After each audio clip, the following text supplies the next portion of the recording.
If you hit the right one.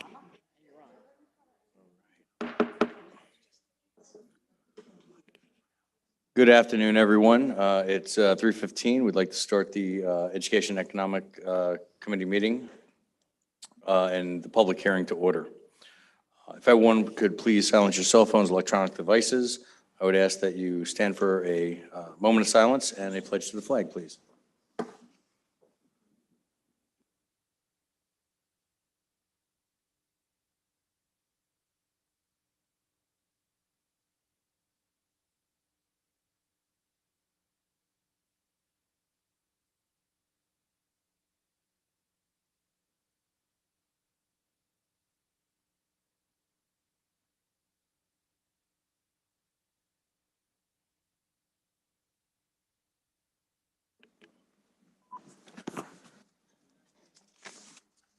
Will the clerk please read the notice of public hearing?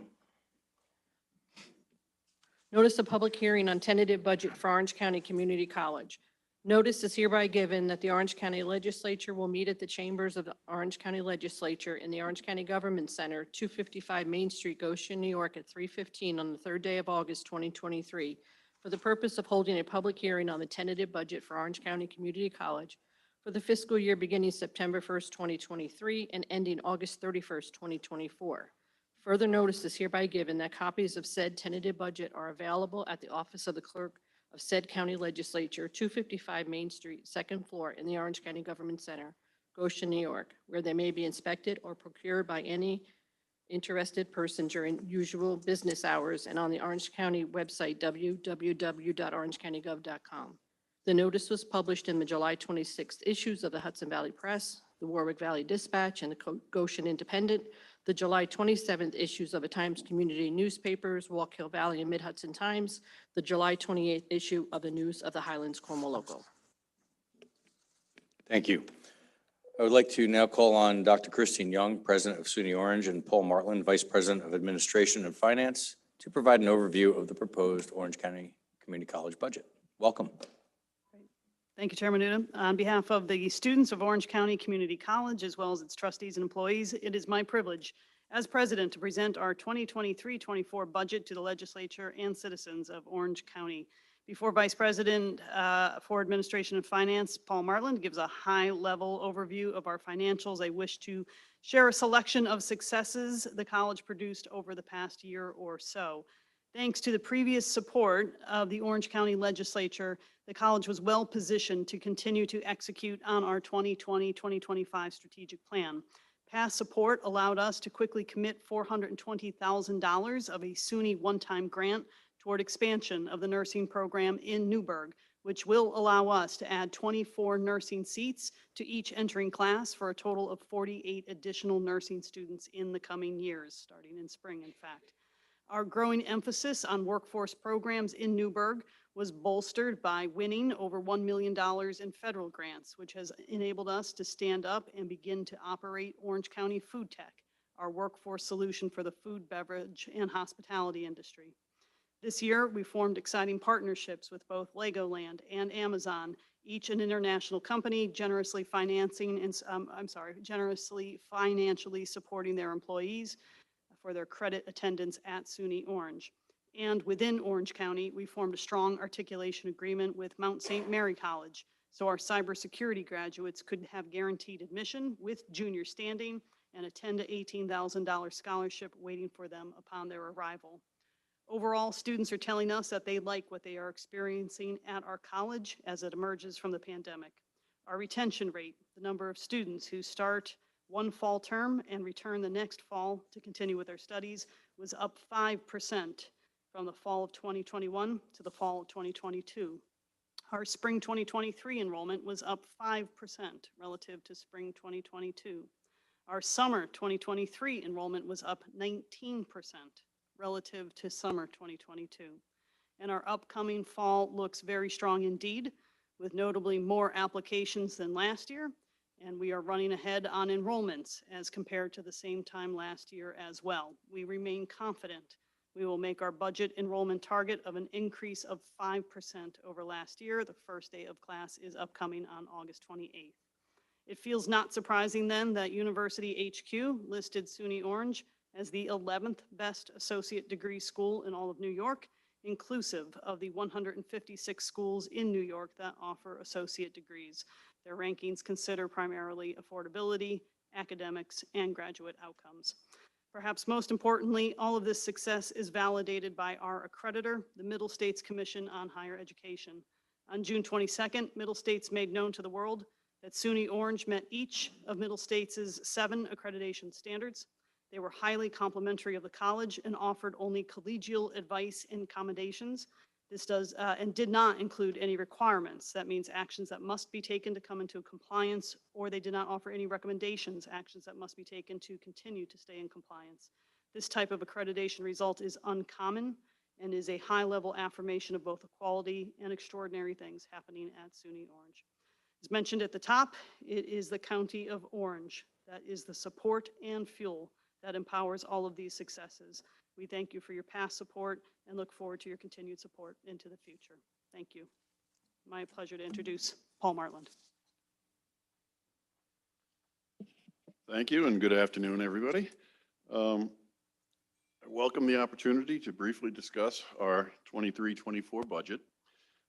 I'd like to point out that there were 2 new steps added to the budget preparation process this year, both resulting from conversations with legislators at the end of the budget process last year. One was we had a meeting with the E&E committee back in March prior to any decision being made about tuition. So we were able to update the committee about the progress on this year's budget and some of the preliminary information about next year's budget, and get input from the committee in terms of their thoughts about what we might want to do for tuition. The second thing was a meeting in early June with the leadership of the legislature and the committee chairs of Ways and Means and E&E, where we went through our actual proposed budget and had the opportunity to discuss it with them in more detail, rather than not having that opportunity until after the county auditors make their presentation to you, which has happened since then. So I think both of those steps were important, and we will continue to do those each year going forward. Reminder about the budget challenges for this year that the college faced. First and foremost, there are no more $6.2 million of federal funds that we had the opportunity to use this current year. We had salary increases under the bargaining unit contracts that total about $1 million for the coming year. We had general inflation trends, which, as everybody knows, were pretty bad at the time we were putting this budget together. They have improved slightly, but still estimating probably $700,000 in additional cost on our general expenditures. And then there are some sector-specific inflation items for health insurance and energy.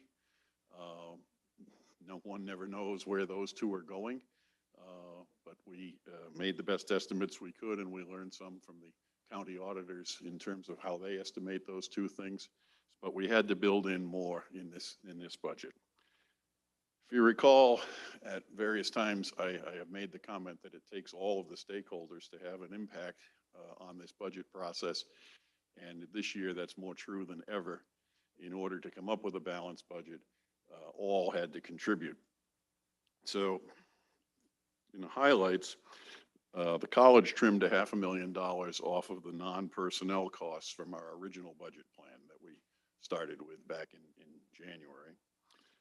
We also trimmed $1.7 million in personnel costs by identifying 17 positions that were on a vacancy list at that time that we would not fill for the coming fiscal year.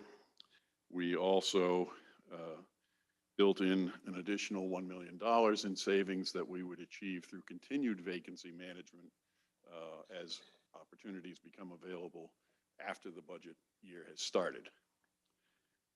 Students also had to contribute. They contributed to a 2% tuition increase. We hate to do it, but this was a year that there was a need, and we tried to minimize the impact on students by keeping it to a 2% level. State support, mixed bag. We did get the floor funding that we were hoping for, which means the state is funding us at the same level as they did last year, which compared to the FTE model that is normally used for state funding and up until COVID, we received $2 million extra from the state by being able to use the floor model instead of the FTE model. The Board of Trustees stepped up and authorized the use of 2.9 million in fund balance. And that leaves the county, and as you're all aware, we had an increase request of 6% or approximately 1.2 million. That was not a request that we made lightly, but we felt that we really did need it. As Dr. Young has said, there are so many good things going on at the college that this is a time to provide that level of support. And I would just point out that even with the 6% increase this year, if you look at the previous 3 years plus this year, so 4-year time span, 2 of the last 3 years, there were no increases in county support.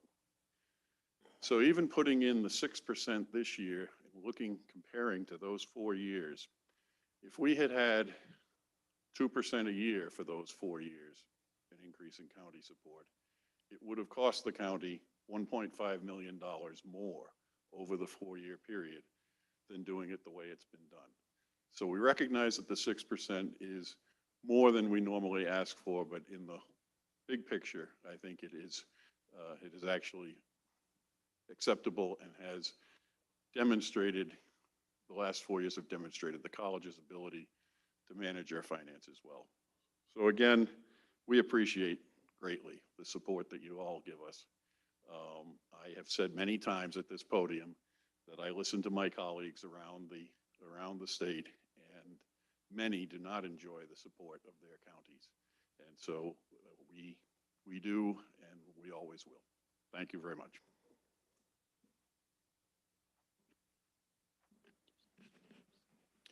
Thank you. I understand there are no speakers. No one here wants to sign up? Okay, hearing none. I guess that's the end of that. So if there are no more speakers, I would now declare that the public hearing be closed. Thank you all for being here.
Gentlemen, we're going to get started.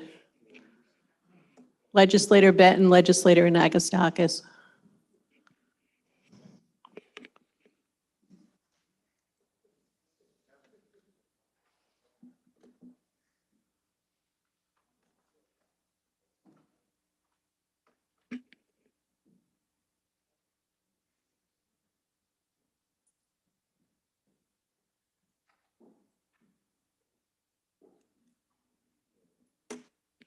Okay, I would like to welcome you all this afternoon to the legislative regular session for Thursday, August 3rd, 2023. I'd like to call the meeting to order and ask you to please silence your cell phones or any electronic devices you may have.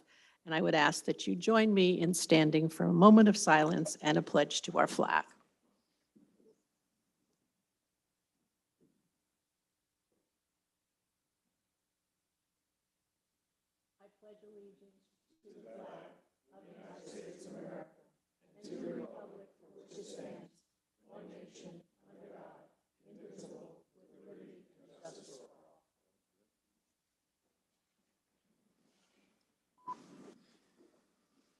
Right, I would ask our clerk to please call the roll.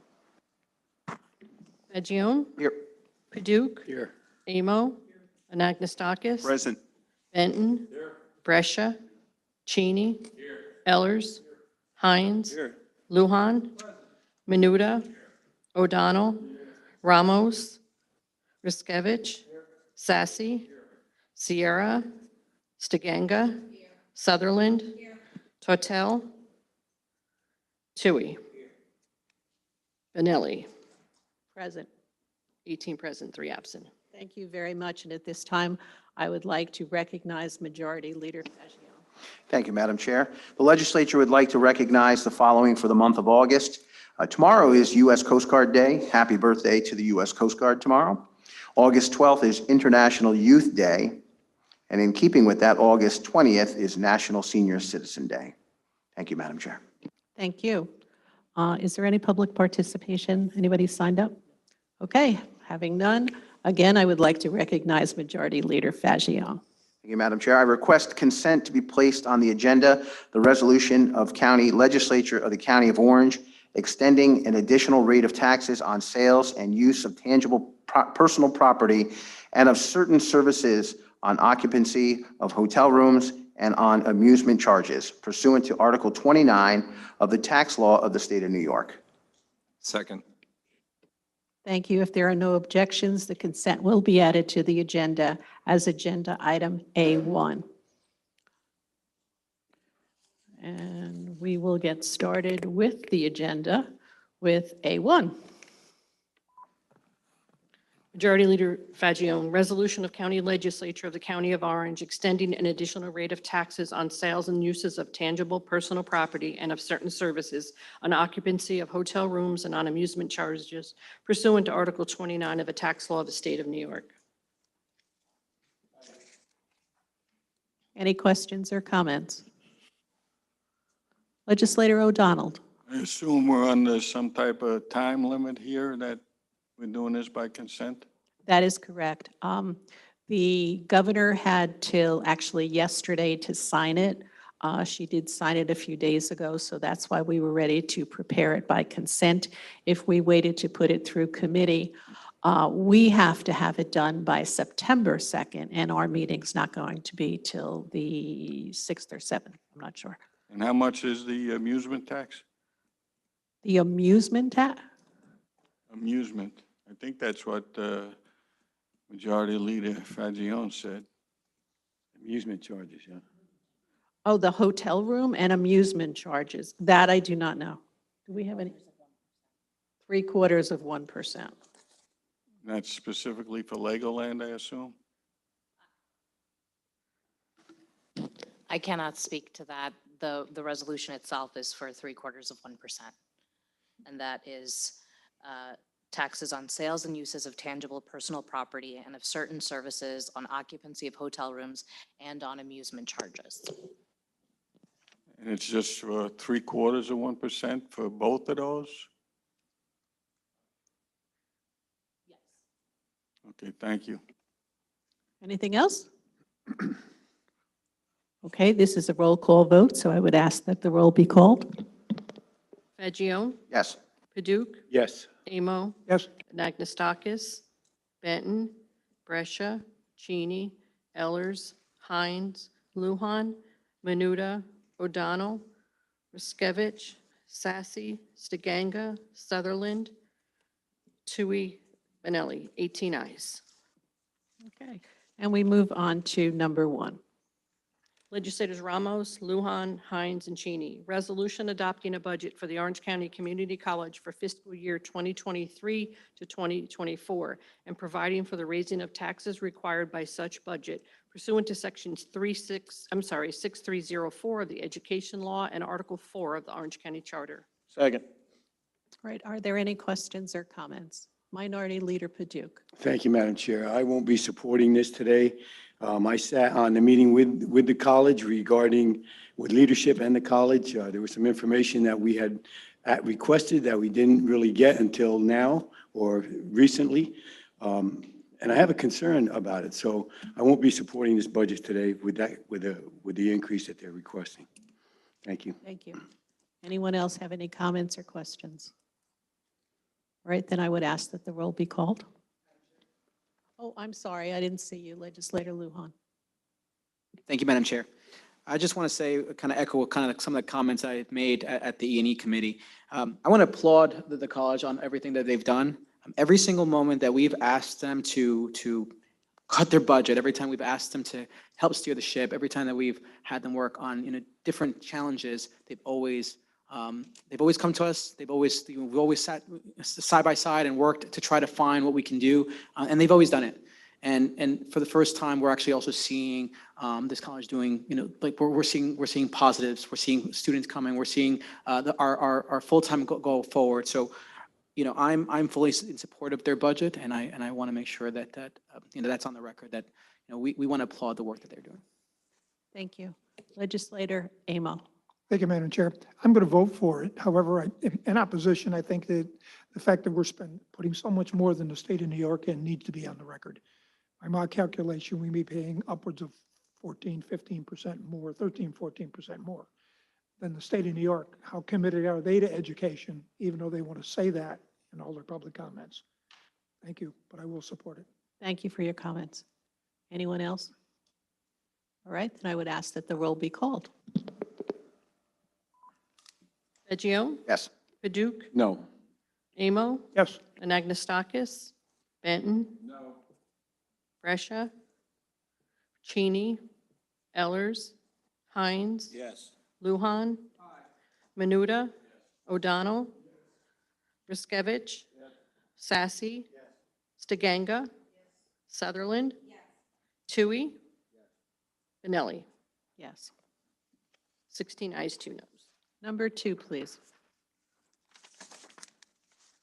Legislators Benton and Hines with legislators Tautel, Riskevich, Lujan, Ramos, and all Republicans as co-sponsors.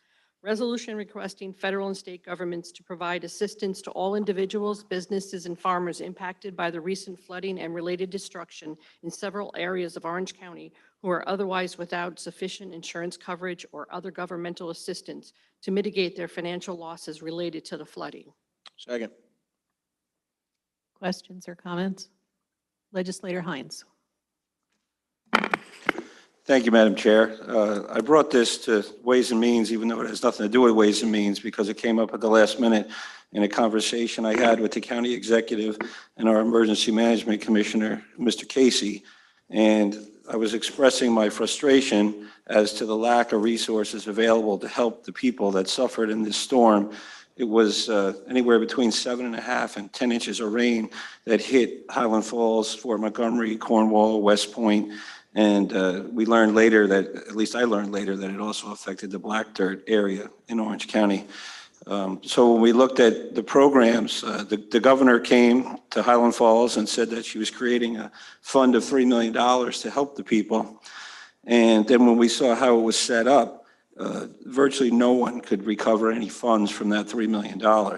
It's set aside to be managed by RUPCO. And if you go online to rupco.org, you'll see that in order to qualify, you have to make, if you're an individual, you have to make a household income of less than 66,000. If you're a family of two, it's less than 70-something thousand, and it goes up from there.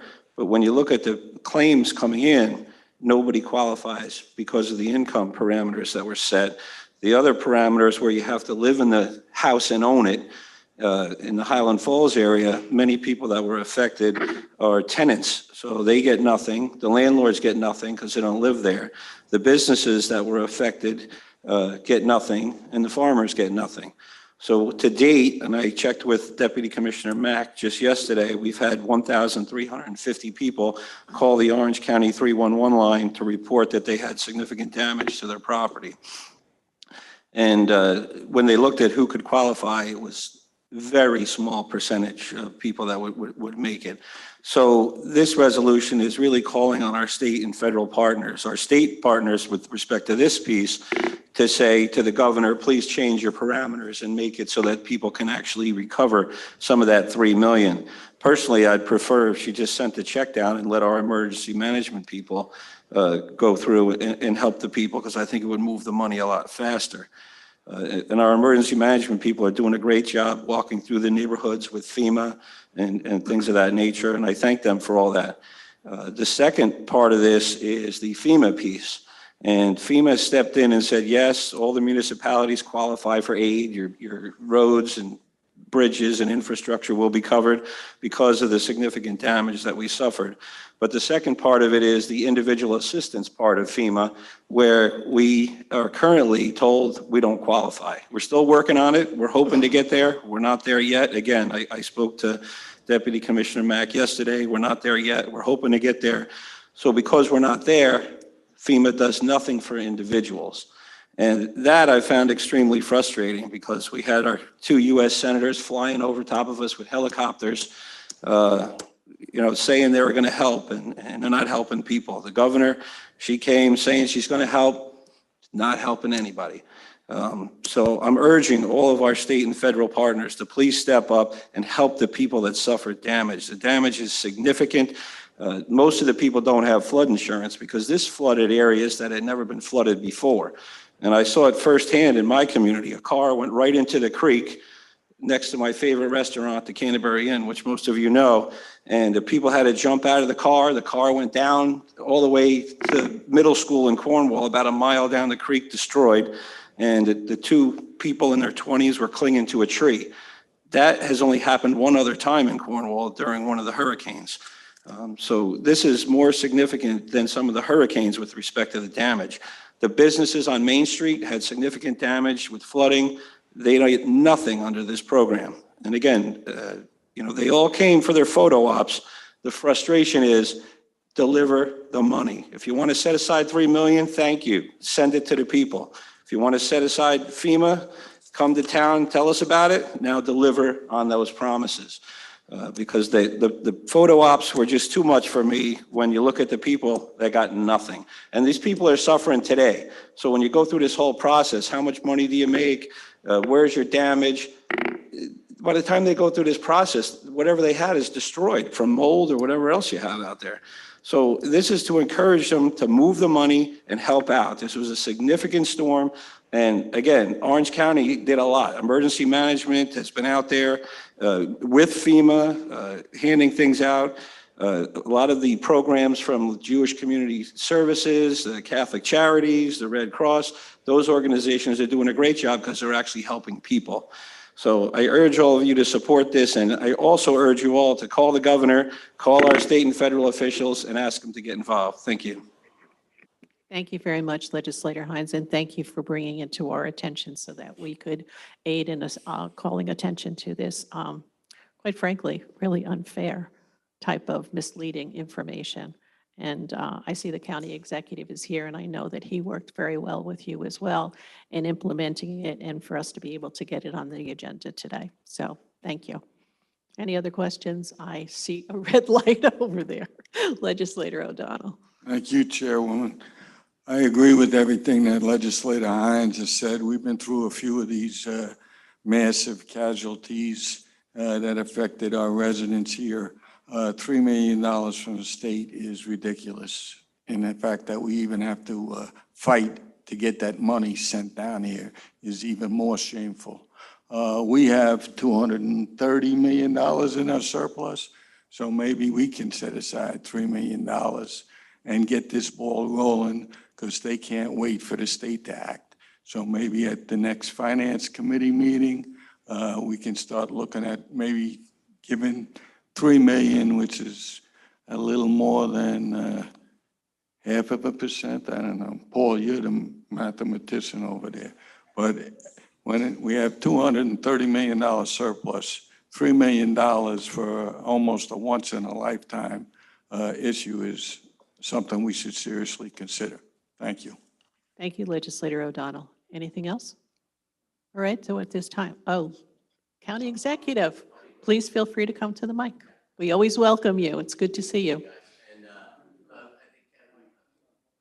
Have it the wrong way. It's always, the mic's always hot here, huh? So look, just real quick, I want to thank County Legislator Hines and the rest of the legislature for letting us come in. It was Kevin that called me and said, you know, a lot of his residents were left hanging. And just going back to what County Legislator O'Donnell said, this has happened. So in the last 20 years, we've only seen 2 individual assistants be approved. 20 years in New York State. So what we've seen down there, I got to tell you, just building up on what Kevin Hines said, our guys took command. We led the way. The Village of Highland Falls, the town of Highlands did a great job, but they were completely overwhelmed. Those folks that needed help called the 311 number. And we had not only 311 operators, but we had the Medical Reserve Corps, all those people that we trained, whether it was with the pandemic or with Indian Point, like Mr. O'Donnell remembers, all that training came into fruition. We had staff volunteering. We took over the shelter there. We put air conditioning in the shelter. I'm frustrated. I told the new county legislator, former county legislator, Chris Ekus, I hope we blow through the $3 million. Here's the problem with it, just building on what Jimmy said. You have to be very impoverished to qualify for it. And many of the people that are impoverished there are renters. So they don't qualify to get the house fixed. So the landlords are the ones. So the frustrating part is we had hundreds and hundreds of houses that we had the nonprofits like Samaritan's Purse and Team Rubicon and the Larkin Foundation were the ones that went in, volunteers, cleaned out their houses. Most of them had about 4 feet of water, so you can imagine your first floor of your house get 4 feet of water. All the electrical stuff is shot, wallboard shot. Many people had their washer dryers on that level or stoves. So all that stuff is easily tens of thousands of dollars per household.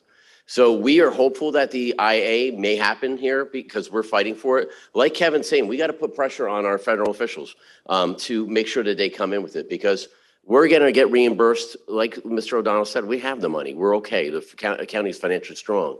It's those 1,000+ houses and businesses that are really getting their claims denied. So the only help they've gotten from the state is how to apply for a low interest loan. That's not acceptable. They need more. And I'm not going to beat up the governor because I'm happy that they're here. I was happy that the U.S. senators were here, but I want to see that now second phase come in, which is the relief to the actual homeowners that need it and the businesses. So this is a no-brainer. And I'm, again, so appreciative, Kevin, that you brought this up and you guys are addressing this today because it is really timely. Thank you. Thank you. Any other questions or comments? All right, then we're going to Legislator Lujan. Thank you, Madam Chair. I absolutely agree. Unfortunately, it's not fast enough, and we definitely need to make sure that that area is getting the support that they need. This particular crisis, though, also speaks to another crisis that we're facing in Orange County, and that's the fact that we don't have housing. And a lot of those individuals, as you said, are going to be individuals who are not going to be able to have a place to go. So I don't know if where are those individuals currently staying? Right now we already have a lot of people who are homeless, and we are 5 years behind on housing. And I'm in support of the $3 million to support the region, but I really would love $3 million for housing because we're 5-10 years behind. So just if you could maybe speak to that, I'd really like to know. I think it's a great point. We got 20 people. I left my phone in the office, but with the latest stats, we had 20 families that we had to give emergency housing. That's either at hotels or an apartment that we can rent in emergency level. The second thing you bring up about housing, which is a crisis all over the state, country, I'm seeing big companies that are coming in here wanting to build their own housing aspect of it for their workers. So that might be a solution. It's happening in other areas of the state. I see Kathy just came back from the NACO conference too. She knows what I'm talking about. But some companies are coming in here and saying, we're not even going to worry about it. We're going to build our factory, or we're going to build our distribution center. We're going to build this, and we're also going to have a housing aspect of it because they can't wait for the market or the government to react to it. But it's a great point, and it's probably one of the topics that is on regular with the economic development series that we see around the county, whether it's the Alliance for Balanced Growth. They just had a whole seminar on it. So it's definitely an issue that's not going away and needs to be addressed. Great point. Thank you. Anything else? May I make a comment real quick, Madam Chair? Yes. Thank you, Madam Chair.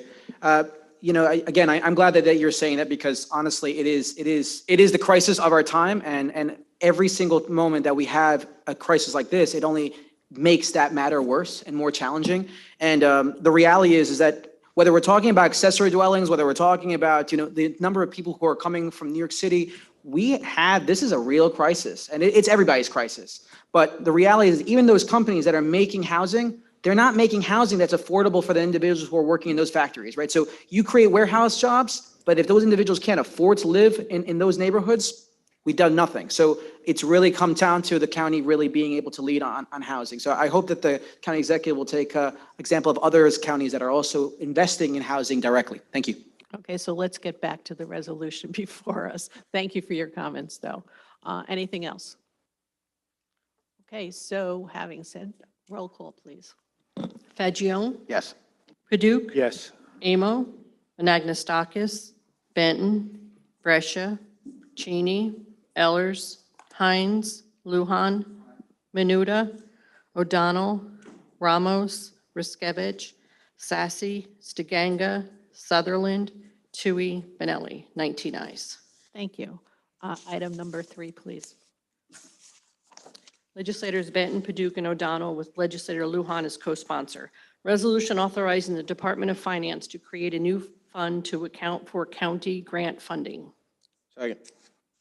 Questions or comments?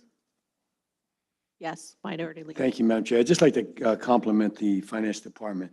This is very confusing when we do our budget, what's grant money and what's not. And now that that's out, believe me, it'll help all of us a lot, I think, in regards to what we talk about. Thank you. Thank you. Okay, any others? Roll call, please. Fagion? Yes. Paduk? Yes. Amo? Anagnestakis? Benton? Brescia? Cheney? Ellers? Hines? Lujan? Menuda? O'Donnell? Ramos? Riskevich? Sassy? Stiganga? Sutherland? Tui? Benelli? 19 ayes. Okay. Number 4, please.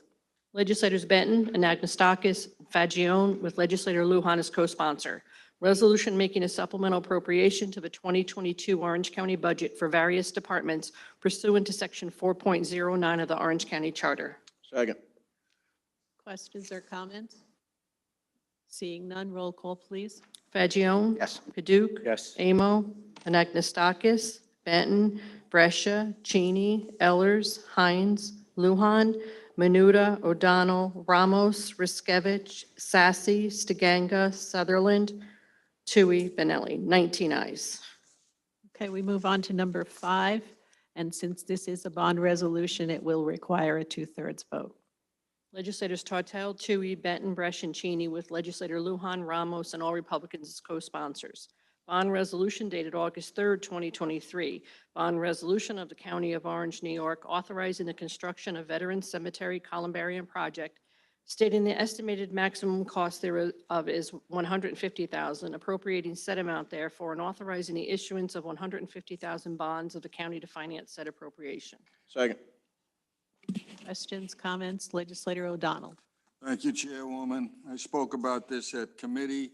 I'll say it again for the record for the entire legislature. I think it's a disgrace that we charge veterans $400 to be buried above ground in this project. And if they're buried in ground, it's free for the veterans. It should be free above ground as well. Thank you. Thank you, Legislator O'Donnell. Any other questions or comments? All right, this is a roll call, as I mentioned, so please call the roll, Jean. Fagion? Yes. Paduk? Yes. Amo? Anagnestakis? Benton? Brescia? Cheney? Ellers? Hines? Luhan? Menuda? O'Donnell? Ramos? Riskevich? Sassy? Stiganga? Sutherland? Tui? Benelli. 19 ayes. Okay, we move on to number 6. Legislators Fagion and Stiganga with legislators Lujan and Ramos as co-sponsors. Resolution approving updates for the Disadvantaged Business Enterprise Program for the Department of Planning. Second. Questions, comments? Roll call, please. Fagion? Yes. Paduk? Yes. Amo? Anagnestakis? Benton? Brescia? Cheney? Ellers? Hines? Lujan? Menuda? O'Donnell? Ramos? Riskevich? Sassy? Stiganga? Sutherland? Tui? Benelli. 19 ayes.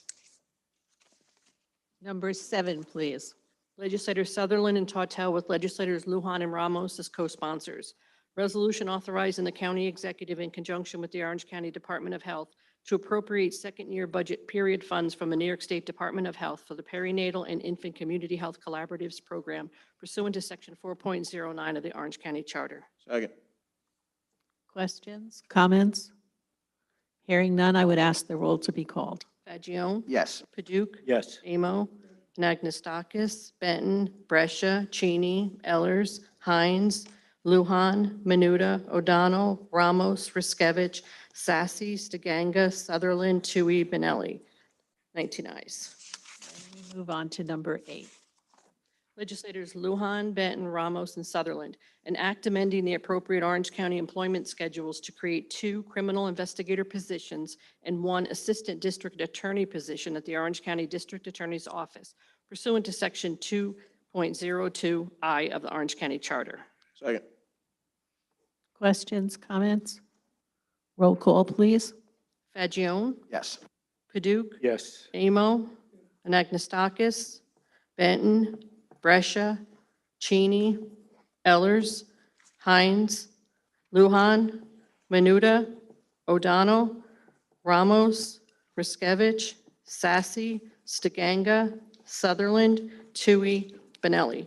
19 ayes, Madam Chair, and the desk is clear. Is there anyone that had signed up for public participation? All right, having none, I will entertain a motion to adjourn. Second? All in favor? Have a delightful afternoon, everybody. Thank you.